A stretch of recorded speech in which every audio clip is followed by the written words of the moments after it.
këtu kemi të bëjmë me padrejtësi të thellume. Pra vetë se kemi fillu fatkeqësisht këtë ditë më përballë edhe me rritje të normave të çmimeve të produkteve, gjithçka e cila ka ndodhur nga janari e deri tash në maj në fushën e energjisë ka qenë një tentativë për ta bërë jetën e qytetarëve sa më vështirë dhe të jeni të bindur që definitivisht nuk kemi qenë kur më të bashkuar se kaq mendime natyrisht edhe juve si media të cilat duhet me ju falenderoj edhe këtu publikisht për ndihmën dhe suportin e vazhdueshëm dhe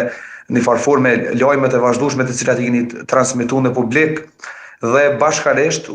siç kemi thënë fillim të organizimeve edhe ta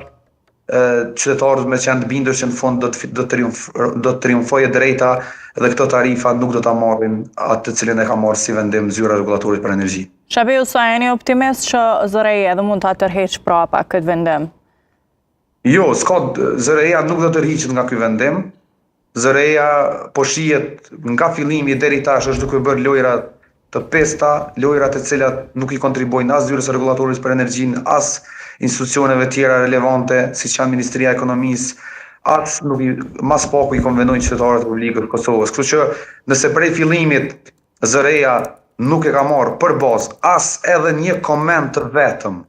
pra ta kemi parasysh, është para pa rritja 15% e energjisë elektrike nga vetë zyrtarët të shtën kjo shifër, pas gjithë komenteve të cilat janë bën drejtim zyrës regulatorit për energji,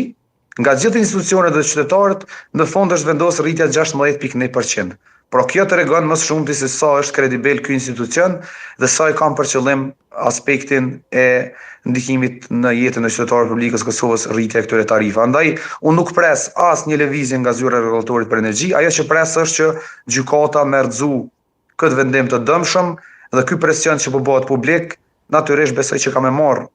rezultatin e duhur dhe po ashtu pres fuqishëm që të konstituohet shumë shpejt Kuvendi i Republikës së Kosovës dhe pasi të konstituohet kuvendi, neve që kemi paralajmëruar që protesta do të bëhen mandej në drejtim të deputetëve dhe ato protesta do të bëhen me një thirrje të qartë, shkarkim automatik të bordit të zyrës regulatorit për energji dhe pezullim, nëse deri atëherë nuk pezullohen, pezullim urgjent i kësaj rritje të energjisë e cila vetëse në një formës e tjetër qytetarët kanë filluar me ndje në shportat e tyre të përditshme.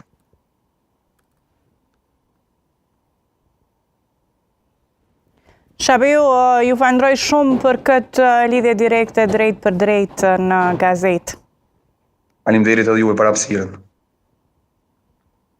Derisa të nderuar shikues, vazhdojmë me një storje tjetër e cila flet për Kuvendin Komunal të Ferizajt, i cili ka votuar sot për shfuqizimin e planit zhvillimor komunal 2017-2025. Gjatë kësaj mbledhje janë diskutuar edhe janë miratuar edhe shumë propozime të tjera.